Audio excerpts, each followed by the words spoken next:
Dalongo opulina na sawe owa mona tindi sawa eko bawate ya nomba kweli iyo je mona longino mwami mwingi ubambelika lumina nyangumo asamoneba Tito chita bawele bo bibeko wapanongo sango badamu baenga dambe Mbote beto batatba mamu jambo Ibwe, bonjour et bienvenue dans l'émission Nabino Tolobela. Émission Oeza Bongo, toujours na co-présentation, na membre de la presse, na Théo et Mbaba, l'homme idéal. Émission Oeza Kakabongo na Kin Lipopotif, Babi Kin Lipopotif, Inde Makambo. Émission Tolobela, eza émission Oyo, ezo valoriser culture congolaise, ezo valoriser ba tribu na yango, eza émission o Tolobela kapona kotombo la kita ekolo Congo. Tolobela pona patriotisme, tolobela pona civisme yamboka na biso Congo. Tolobela qui la fois passée, tolobela qui na oetali capitale ya Kinshasa. Kinshasa tomeka ko pesa na phase introductive et le mot na confront na Théo et Mbaba tomeka qui ko décortiquer d'une manière ou autre pour sa superficie à Kinshasa, kolobela ba bâtiment, ba école, ba hôpitaux et tolobela qui ba boulevard, ba grande boulevard na ba grande route ou ebani na ville province ya Kinshasa comme capitale de la République démocratique du Congo.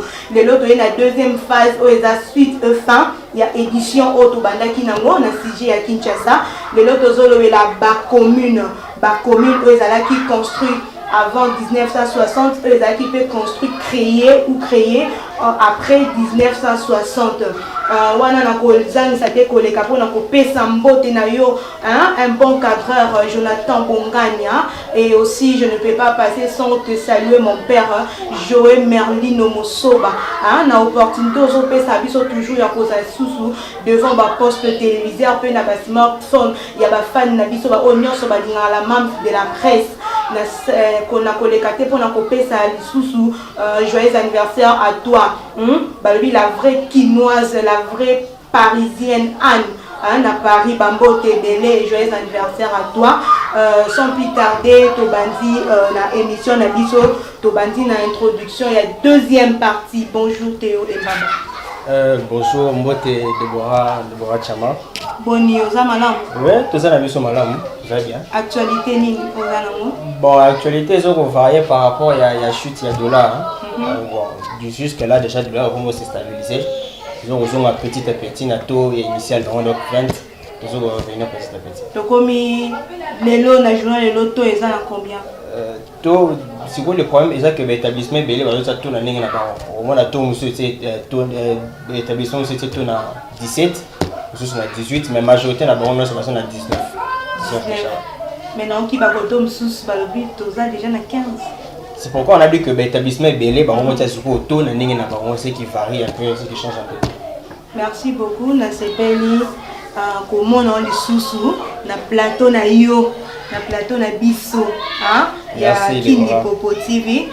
Tozongi na sujet na biso to banda kolobela ba commune lelo to ko banda na premier point to kolobela ba commune ou ba cité de plaine cité de base où ils ont construit par des Belges.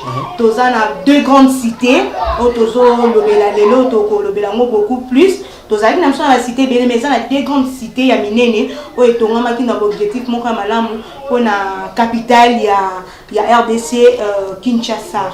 Tozana Gombe, tozana Limete. Tokopé sa superficie ya commune ya Gombe.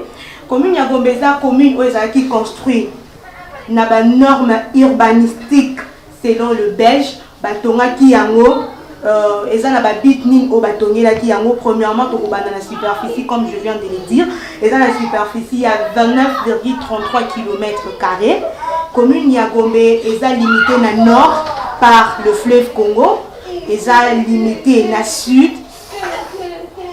eza limité ou traversé na sud par boulevard du 30 juin au Bissos Toyebi et puis na est eza limité na 3 avenues, toza na avenue Sergent Mokor, toza na avenue Mont des Arts et puis toza na avenue Wakadine.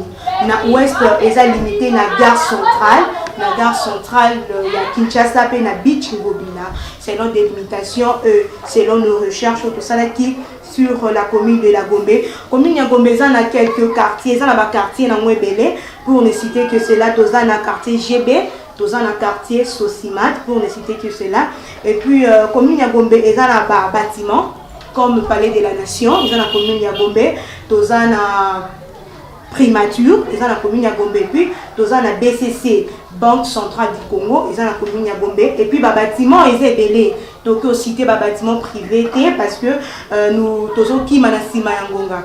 Et puis, commune Yagombe, il y a un hôpital général, hôpital général de Kinshasa, ex-Mama Emo, si sur l'avenue ex-Tombakbay, où il y a l'élo actuel, avenue de l'hôpital. Commune Yagombe, il y a l'école locale à Itigombe, il y a l'école locale à lycée Prince de Liège, lycée français René Descartes. Et dans l'école privée PBL autocité pour la coquille manasima yangonga il y a émission na biso ya lelo des côtés je ne peux pas passer sans marteler na likam oyo parce que eza avenue ezala première avenue ezala bétonnée na commune ya Gombe pe na ville province ya Kinshasa eza avenue Prince de Liège. Okay. Avenue Prince de Liège, les avenues là bétonnées. Commune Yagombe et Tongamaki na but ya koyamba ba infrastructure, il y a ville province, il y a Kinshasa, commune Yagombe. Et ça commune où ezala qui na ba cadre moko bazala qui élevé ba belge, bango mo banda ko habiter na commune Yagombe. Commune Yagombe banda qui te ke ozaka ka boye ozana personnalité te grade moko te oya kokota na commune Yagombe. Yo nani pokota na commune Yagombe parce que ezaki commune moko o banda qui ko pesa le kumu hein na capitale. Ezala qui construit oui, c'était ça et puis commune Yagombe, ezala qui commune moko ya construit ezala qui administratif politico-économique. Commune Yagombe qui vraiment n'a objectif et belé automécocité essentiel après d'être la commune y a limité mais à part ces deux communes tous appellent par exemple la Bandalungwa qui peut construire selon les normes urbanistiques tous na Kalamu qui peut construire banda kwa ngonyo somo na ngwe za la ndenge moko tu peux citer autre commune c'est ça la commune les a construit. Et puis la commune autocité, la commune les a construit chez les Belges aussi, mais la commune les a construit et ça fait mounene. Bah cité wana ya Mike wana ça la commune moko ezala ki beaucoup plus bah o ba ndeko fanda kuna bazala ki beaucoup plus bah travailleurs hein bah travailleurs ya ba Belge hein bah ndeko fanda na ba commune wana mais ba moko batonga ki on a ba norme urbanistique ti lelo ba commune wana ba commune les a très propre et puis ça kana ba habitation mo ya ba construction mo ya malam de mbaba le bela biso na o état li commune ya limeki. Voilà, merci beaucoup Deborah Chama nous pesca liloba on a le la commune ya limité et ainsi que notre cadreur Jonathan Bonganya et réalisateur monteur Dimitri Bonganya. Alors commune limité et ça commune et ça munene. Pourquoi pour superficie déjà limité ça na 67.60 km². Commune déjà est ça très grande. Alors, commune à limiter, on a but pour orienter le développement de la ville. Pour le développement de la ville, à Kinshasa et Kenaki, vers nord, côté à Gombe. Alors, il fallait qu'orienter on a est pour le développement de la ville à Kinshasa et Kende. Et évoluer. Et on va orienter le développement de la ville à Kinshasa à est. Et c'est comme ça qu'il va créer commune à limiter. Alors, en créant commune à limiter, division en deux camps. Par le boulevard Lumumba. Le boulevard Lumumba bandit de la première outil, côté à Pomatete, côté à quartier Impuna. Alors, na côté industriel, ils allaient pour l'industrie, c'est-à-dire industrie, entreprise et tout ça, dans un côté industrie, et côté résidentiel, et ça pour la résidence, donc banda coût et tout ça. Alors côté industriel, ils allaient qui n'a avancé un résultat tellement exceptionnel que jusqu'à 1991, le Congo, République démocratique du Congo, c'est-à-dire Kinshasa, comptait déjà au moins 503 entreprises. Soit 122 à limiter, 503 entreprises dans la ville à Kinshasa, à limiter 122 établissements entreprises. Malheureusement, suite à pillage au Toebi, en 1991-1993, limiter et perdre la majorité d'entreprises tout. Parce qu'avant 1991, limiter avait déjà 500 moyennes entreprises, limiter avait 35 grandes entreprises et 5 très grandes entreprises, dans l'établissement il y a 122 entreprises. Alors après, Pierre Jonathan, il mettait et Père d'Oignon surtout, commune il mettait quartier Moussoussou et Kobatisama, quartier local la Masiala, quartier local la Mombele, nous tous on connaît, quartier local la Sokopao, des quartiers comme Agricole, Salongo, voilà, tout juste à côté à Mombele, quartier local la Salongo, Mateba, et ça quartier où il va après Kingabwa. Alors ce qui est intéressant à Kingabwa, on a payé na Kingabwa kuna il y a cité va construire, cité du fleuve, cité moderne, habitation très moderne, standing et ça très moderne, une classe mondiale, cité kuna ba dernièrement, et ça une cité très moderne, appartement kuna bien, c'est aussi la carte commune à Kingabwa et dernièrement la cité du fleuve et il y a comme dans pas longtemps un quartier aussi dans la carte il y a commune et alors c'est une bonne chose au fur et à mesure bazo tonga kuna au fur et à mesure et ça la commune a limité et ça na ba grands établissements vu que ba tonga qui pour orienter développement à ville à Kinshasa vers est batongi ba hôpital hôpitaux batongi pe école on peut citer rapidement ba hôpitaux vu que tout ça derrière le temps l'hôpital le rôle à Saint-Joseph l'hôpital le rôle à Bondeko ils avaient hôpital wana ils avaient construit à cette époque là pour orienter le développement vers est l'école ba grande école connue l'école à l'état le rôle à l'école Lumumba. On connaît tous Lumumba.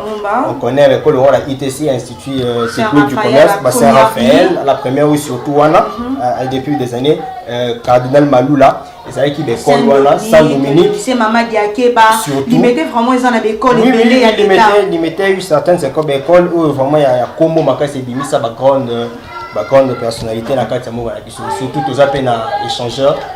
On a parmi les bâtiments, tu ne peux pas passer sans citer. C'est ça, et puis statue, il y a Lumumba qui est aussi la carte limitée. Et puis tout ça, la foire. Tu peux passer à la théorie, on va nous aider. On va échanger les gens à Lemba. Ah non, ouais, malheureusement pour eux, l'échangeur est la carte limitée. Et aussi la foire internationale africaine.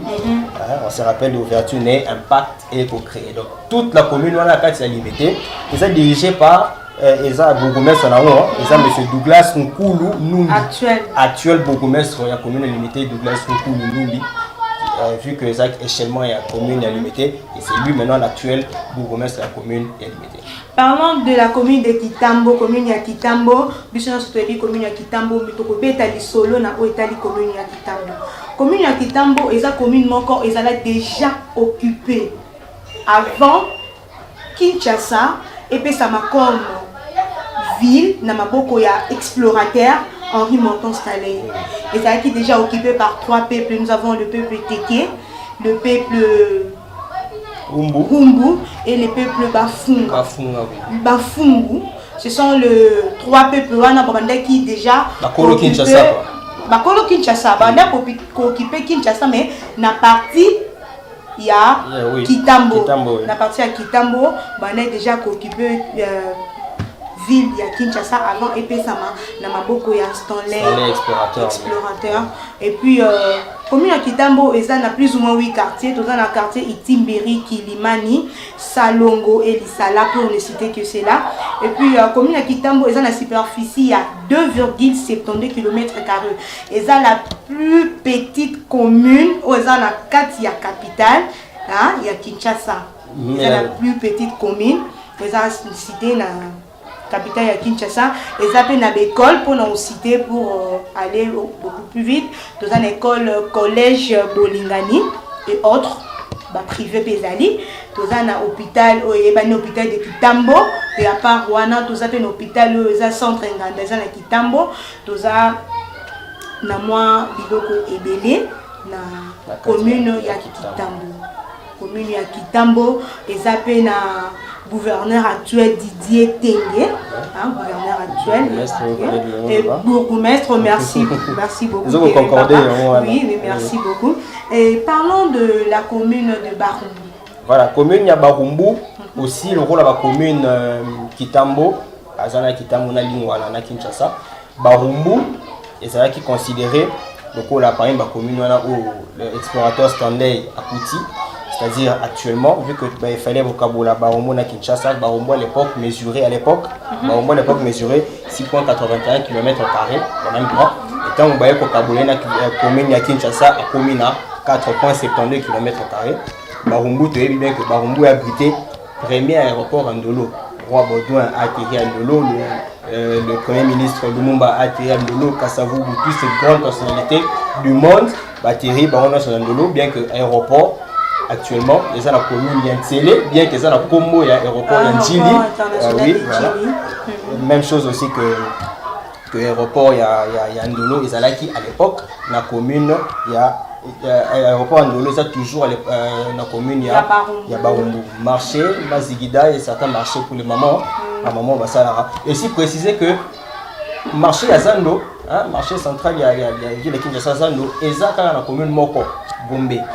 Au fur et à mesure que maman va sauter, au fur et à mesure que le marché wana et s'élargir, et que la commune à Kinshasa Mouké, et que tu as Barumbu Mouké, mais marché, ils ont la commune, il y a Gombe. Surtout, voilà, surtout que là, on peut, chers internautes, chers téléspectateurs, la biso, qui doivent au moins avoir une émission, émission encore donc pour enseigner, c'est ça. Kinshasa bandaki wapi, Kinshasa komaki na ba commune combien par après ezai komaki tina lelo nde tozalelo eza émission moko po na ngai eza émission moko ya ko zapete surtout eza émission moko tout ça la différence na ba tout ça ba polémique ba zolobela kaka makambo na bango ya ba musicien politique musique mais so tozawana eza pour tout découvrir biloko ya kala auto ebité tozwa connaissance moko boto eba quitter to lobela ba culture ya mboka na biso na ba tribu tozana tellement na ba tribu ebele to lobela civisme pourquoi pas patriotisme to lobela ça et puis il y a la commune émission na biso to tozo lobela connaissance ya mboka entre autres communes à Kinshasa na biso tozo lobela l'instant commune ya Barumbu et puis commune il faut remarquer que commune ya Barumbu pe aza une commune qui existait déjà, c'est pourquoi construction la commune ya Barumbu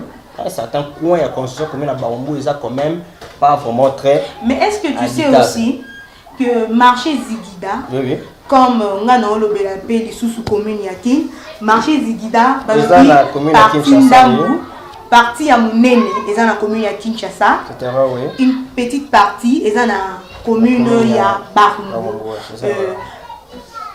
on a kolobela ke marché oeza bisusu ya commune ya Kinshasa toza na marché Kato batu basa ka pe horreur wana koloba Zando c'est pourquoi j'ai dit plutôt Kato ba ozwango lokwa ba non ce n'est pas ça parce que quand est-ce que bato ba distribuer ba billet c'est non ba recherche na biso on ça qui sur terrain ba descendre sur terrain bato ba distribuer ba billet so moni ke ba na marché Kato ba billet na bango komamaka marché ya Kato mais ceux qui peuvent opérer ba billet pour na ba vendeur ya Zando et komamaka pe bien que eza ya marché ya Zando voilà ba te belé ba ça ka horaire oyo ba yebaka te commune ya Kin eza pe parmi ba ndé na lobaki na début émission eza parmi ba cité indigène ba cité exista avant ba belge ba construire ba cité actuelle,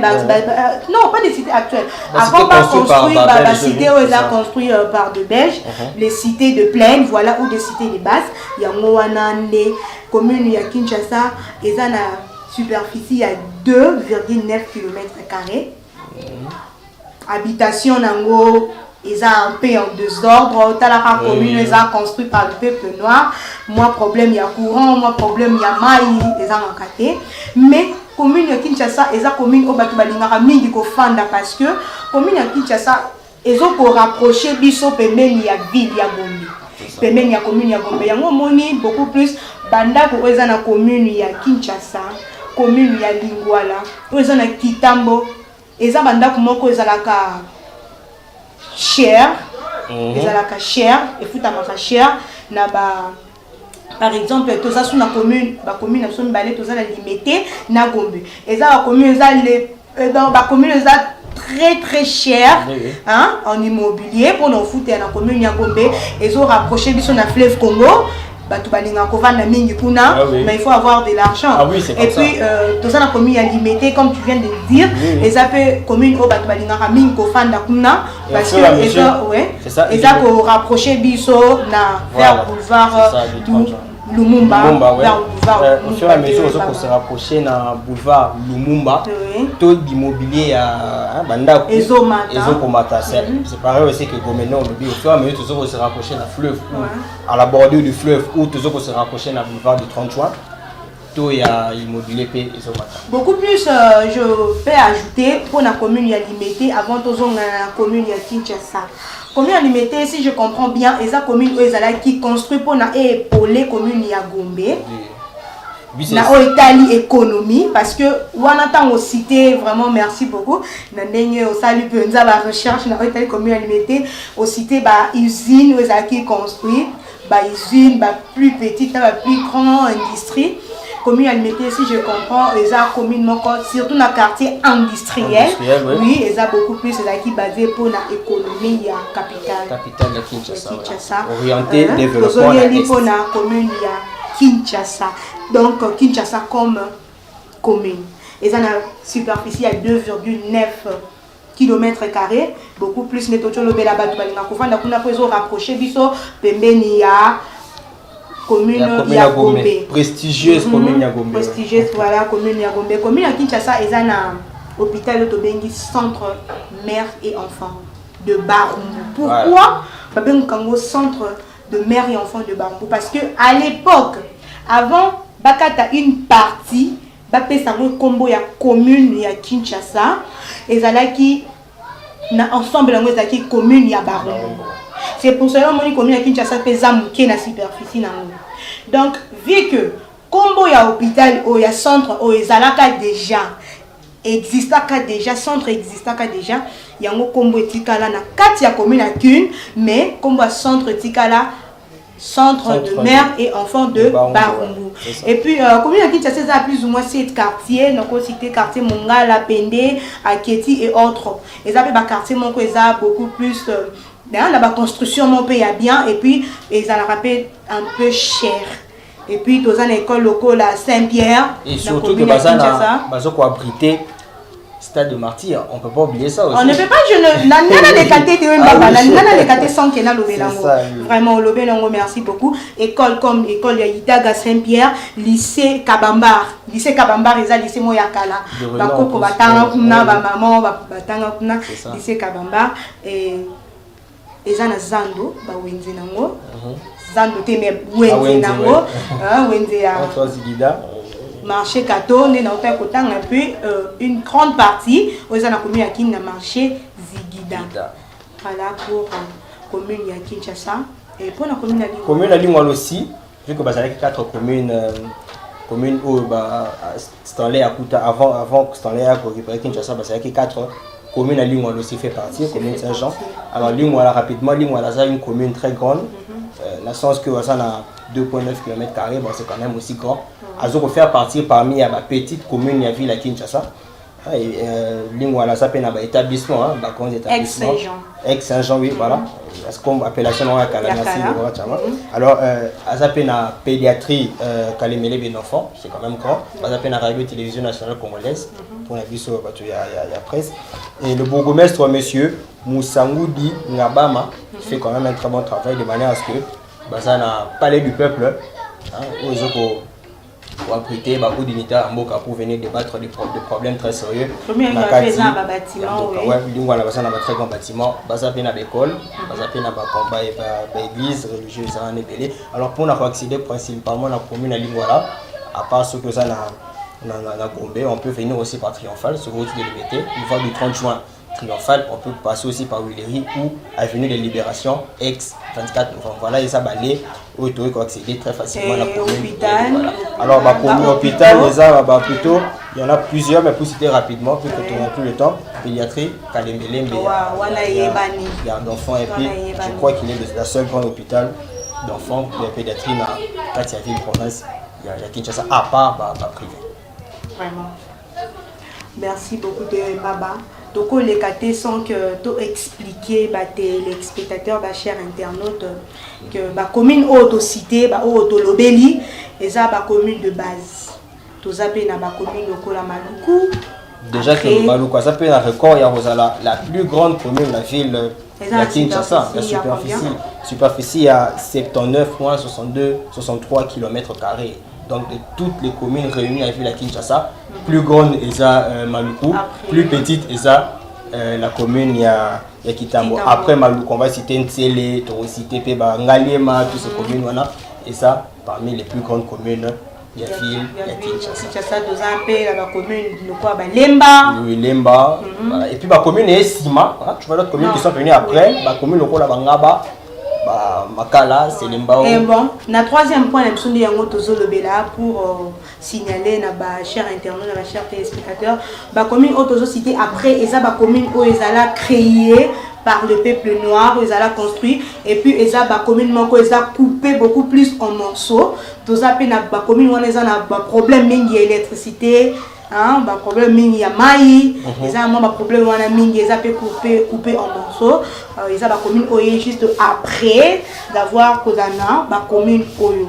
Vraiment, Tokoko maintenant na soukate, excusez, sans que tout le la commune y a Kasavubu. Quand même, le premier président de la République démocratique du Congo, Azalaki, premier gouverneur de la commune à Kasavubu. Nous ne pouvons quand même pas, les cas, sans que tout cité en haut, Azalaki gouverneur de 1957 à 1960. Après, il y a comme un président. Tout le monde pour la commune à Kasavubu. Bien que tout ça, la commune est belle, Kobota Manasima. Et voilà, tout comme il y a édition Nabiso. Édition Nabiso, Otobandaki Nango, na émission précédente, Zalaki Bongo. Na présentation et pas à Théo Mbaba, merci beaucoup. Donc comme il a souka émission na biso na pesi mbote na Joël Merlino Mosoba, mbote na yo lisusu Théo Mbaba, autrement dit homme idéal. Mbote na yo, mbote na famille na mobimba na pesi mbote na ba oya ngai na moni Dieu merci Kasakasa na Paris, bambote belé l'homme de Dieu. Na pesi yo bambote belé merci mine na soutien spirituel, moral et physique. Na moni Dido Ngalema mon papa dit Dongalé ma grand H na Paris Bambote Belé na moni oncle na Guillaume na Espagne Guillaume Ibou na famille Mobimba na pesi bino mbote famille Molumba famille Mosoba ba confrère na ba conscience na baza na ba chaîne lokola universal Mosoba TV na moni Pogélite Kalombo mwasi ya démarche na moni Gianni na sens unique na moni Christella Bolanga na Shalom TV mbote belé biska bozali cadron nanga Jonathan Bonganya lisusu na pesi mbote oeza la mams babita Jonathan Bonganya za la kanasima ya bilili la mams ça la toujours à l'aise na moni réalisateur nanga Dimitri Bonganya bambote belé bambote na madame bambote na bino nyonso obolinga kabiso venez nombreux boya ebele tozaka te poto za la mibale na plateau mais tozape poto yamba bino boyebi ke to yambaka o union soyaka kolobela patriotisme civisme émission na bino yango boya tolobela chaîne eza moko babi King Popo TV pour s'abonner belé tozozela bino porte ça grandement ouverte tozozela bino na ba suggestion na bino ezala na ba critique na bino positive négative tozawana tozozela la critique na bino yango ndesa na biso toko la kaka comme d'habitude. Vraiment la membre de la presse est Théo Mbaba, autrement dit l'homme idéal. To pesibino merci. To kutanina émission Oezoya poto lobela ba sujet mususu to koki ko lancer to koki pour sanate to lancer des sujets na biso to ko lobela le peuple autochtone. Peuple autochtone baza banani les pygmées. Merci beaucoup Théo Mbaba, autrement dit l'homme idéal, comme mot de la fin. Ok, merci beaucoup Deborah Chama, déjà merci Nayo. Nous au PCBC honneur, il y a un peu de la ville, province à Kinshasa, grande ville. Merci aussi à Jonathan Bonga et à Katia Montage, ville, province à Kinshasa, net rebelle, point chaud, belé, le pôle Matongé, Yolo, tous ces endroits-là. Merci Nayo beaucoup. Deborah Chama, un grand merci à votre union, pour soutenir, que ce soit de près ou de loin. Je pense directement à la famille Emba, ma propre famille. La famille Otium en direct des États-Unis qui nous suivent et c'est comme ça que je te dis merci, au revoir. Merci Théo Mbaba. balongo opulina na sawe owamona tindi sawa ekoma waseya nomba kweli iyoje mona longino mwami mwingi ubambelikalo mungina nyangumo asomoneba ito tulita bawele bobi